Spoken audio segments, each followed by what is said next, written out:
যে আপনার প্রথম মেয়েকে পেয়ে মানে যখন বাচ্চা হলো তখন সেই আবেগটা কেমন ছিল যে আমি মা হতে পেরেছি? ওই তো ভাই, আমি তো কোনোদিন ভাবিনি যে আমি মা হতে পারবো। জি। নাম মাসুরা বেগম, উচ্চতা মাত্র 38 ইঞ্চি। এই ক্ষুদ্র উচ্চতা নিয়েও মা হয়েছেন তিনি। জানা যায় উচ্চতার দিক থেকে বিশ্বের সবচেয়ে ক্ষুদ্রতম মা 28 ইঞ্চি উচ্চতার আমেরিকার স্টেইসি হেরাল্ড। 2006 সালে প্রথম কন্যা সন্তান জন্ম দেন তিনি। 3 সন্তান জন্ম দেওয়ার পরে 2018 সালে মারা যায় স্টেইসি হেরাল্ড। রাজশাহীর পবা উপজেলার পারিলা ইউনিয়নের রামচন্দ্রপুর এলাকায় কাজের জন্য আসেন গাইবান্ধার মনিরুল ইসলাম। 2003 সালে ভালোবেসে বিয়ে করেন মাসুরা বেগমকে। প্রায় 10 বছর পরে 2013 সালে মাসুরা বেগম একটি কন্যা সন্তানের জন্ম দেন। জীবন সংগ্রামে উদ্যমী ও আত্মবিশ্বাসী মাসুরা বেগম রাজশাহী জেলার পবা উপজেলার পারিলা ইউনিয়নের বজরপুর গ্রামের বাসিন্দা। তার জীবনের গল্প আলোচিত ও আলোড়িত হয়েছে দেশের অনেক গণমাধ্যমে। আসসালামু আলাইকুম প্রিয় দর্শক, নতুন ভিডিওতে আপনাদের স্বাগতম জানাচ্ছি। আমি এই মুহূর্তে এসেছি রাজশাহী শহরের রামচন্দ্রপুর এলাকার পাউলি গ্রাম এবং এইখানে এসেছি একমাত্র আমাদের রাজশাহী শহরের সবচেয়ে ক্ষুদ্রতম মা, যার নাম মাসুরা বেগম, এবং তাকে দেখার উদ্দেশ্যে এসেছি। বলে রাখি যে তিনি সারা বিশ্বের ভিতর দ্বিতীয় ক্ষুদ্রতম এবং এশিয়ার মধ্যে প্রথম ক্ষুদ্রতম মা, যিনি এখানে বসবাস করেন। তো তার সাথে আজকে আমরা কথা বলবো এবং এই নতুন ভিডিওর মাধ্যমে তাকে দেখানোর চেষ্টা করব। আসসালামু আলাইকুম প্রিয় দর্শক, আমি এসেছি আজকে, আমার সাথে দেখতেই পাচ্ছেন আমাদের সারা বিশ্বের দ্বিতীয় ক্ষুদ্রতম মা এবং এই এশিয়া মহাদেশের প্রথম ক্ষুদ্রতম মা মাসুরা বেগম। তা ভাবি, আপনি কেমন আছেন? আলহামদুলিল্লাহ, ভালো আছি। হ্যাঁ, আমাদের ভাই পাশে বসে আছে। তো লোকমুখে অনেক শুনেছি তারা আসলে ভালোবেসে বিয়ে করেছে। তো আমি ভাইয়ের কাছে একটু জানতে চাই তাদের ভালোবাসার গল্পটা একটু যদি ছোট করে বলতেন। কি কথা বলবো? যে কিভাবে পরিচয় ভাবির সাথে, কিভাবে আপনাদের ভালোবাসাটা এগোলো, এই তো আর জনগণ জানতে চায়। এখানে কাজে আসছি আমি আর কি, ভালোবেসে বিয়ে করছিলাম। একটু যদি বলতেন সেই সময়কার গল্পটা একটু বলেন। আমি একটু শুনতে চাচ্ছি, কিভাবে আসলেন, কবে আসলেন? আমার বাসা কিন্তু অনেক দূরে, গাইবান্ধা জেলা। হ্যাঁ, এখানে কাজে আসছি কিন্তু আমি ভালোবেসে বিয়ে করছিলাম একে। আপনাদের এই 6 সালে মনে হয় মেয়ে সন্তান হয়েছে না? 2000 না, 2013 সালে। 2013 সালে। 13 সালে। আচ্ছা, তো আজকের আপনি জলযন্ত্র দেখতে পাচ্ছেন, এরকম ভালোবাসার নিদর্শন। আমি মনে করি তারা বর্তমানে ভালো আছে এবং এখন এই জায়গা দেখতে পাচ্ছেন, এটি জেলা প্রশাসকের মনে হয় হ্যাঁ, বদৌলতে এই জায়গাটা হচ্ছে এবং নতুন একটি দোকান দেখতে পাচ্ছেন। তো প্রিয় দর্শক, আসলে আপনাদের ইউটিউবারদের জন্য একটি কথা বলতে চাই। ভাইয়ের মুখ থেকে যতটুকু শুনেছি, আসলে আপনাদের রাজশাহীর এই ক্ষুদ্রতম মায়ের জন্য কিছু করা উচিত এবং আপনাদের দৃষ্টি আকর্ষণ করছি যেন আপনাদের রাজশাহীতে এসে তাদের খোঁজ খবর নেওয়া উচিত, কারণ অনেকেই আসছে যাচ্ছে কিন্তু কোনো লাভ হচ্ছে না। তো আমি আশা করি রাজশাহী মানুষের দৃষ্টি আকর্ষণ করছি যে ভাইকে যেন আরো ভালো রাখতে পারি আমরা রাজশাহীর মানুষ হিসেবে।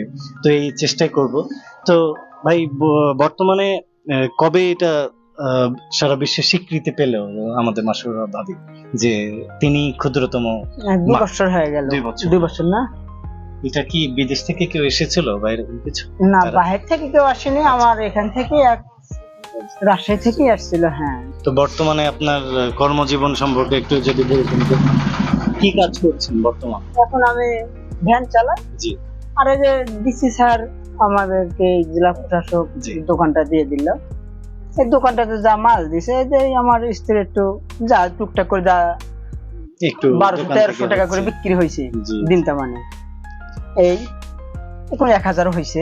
যাই হোক, ছোট দোকান আর কতই বিক্রি হবে, কি বিক্রি হবে, তবে বড় দোকান তো আর না। ইনশাআল্লাহ দোকানও তো শুনলাম নতুন একদম।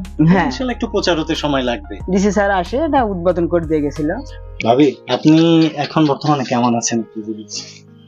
আমি কেমন আছি? বাচ্চা কাচ্চা নিয়ে সবাই? আর বাচ্চা কাচ্চা নিয়ে ভাই আমি যতই অভাবে থাকি কিন্তু আমি সরকার থেকে এই জায়গাটা পাওয়ার পরে আমি এখন আমাকে ভালো লাগে বা আমি ভালো থাকি আর সুখী, এই দিয়ে আমার মেলা সুখ। এটাই আমার বাচ্চারই আমি যেহেতু থাকার মাথা গুজা খাইতেছি, জি। এটাই ভাই আমার এখন খুব আমি ভালো আছি। আলহামদুলিল্লাহ।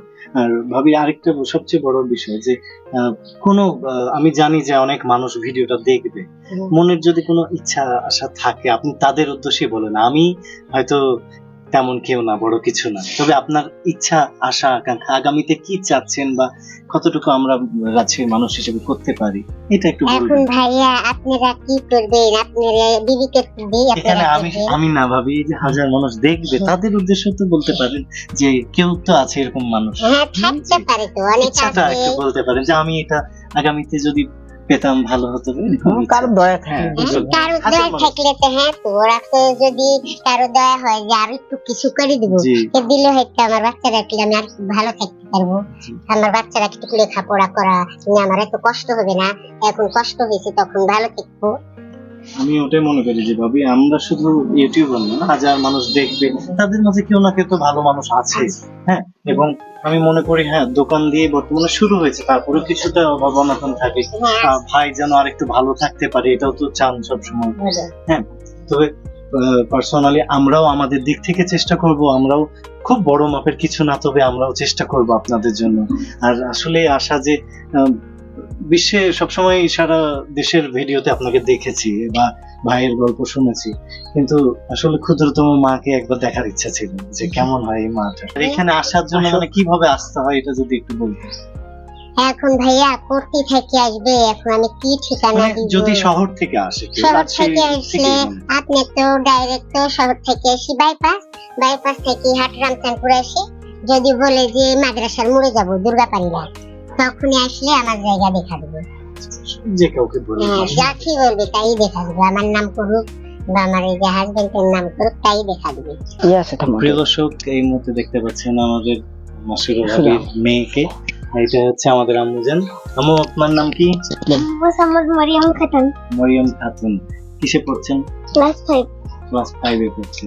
তো আপনার হচ্ছে আম্মু যে সারা বিশ্বের ভিতরে ক্ষুদ্রতম মা, এটা আপনার কেমন লাগে? ভালো লাগে। মানুষজন আসছে, টিভিতে দেখতে পাচ্ছেন, কেমন লাগে আপনার? ভালো লাগে। ভালো লাগে। তো এখন কোথায় পড়াশোনা করছে? আশেপাশে স্কুলে? কোলারিয়া ইসলামিক স্কুল এন্ড কলেজ। যে আপনার প্রথম মেয়েকে পেয়ে মানে যখন বাচ্চা হলো তখন সেই আবেগটা কেমন ছিল যে আমি মা হতে পেরেছি?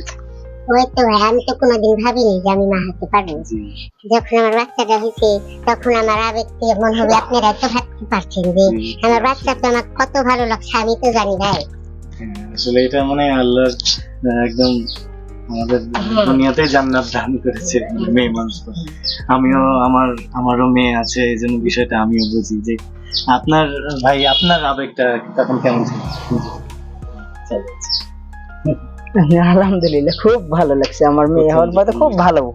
যে সংসারের সম্পর্কটা পূরণ হয়ে গেল আল্লাহর তরফ থেকে।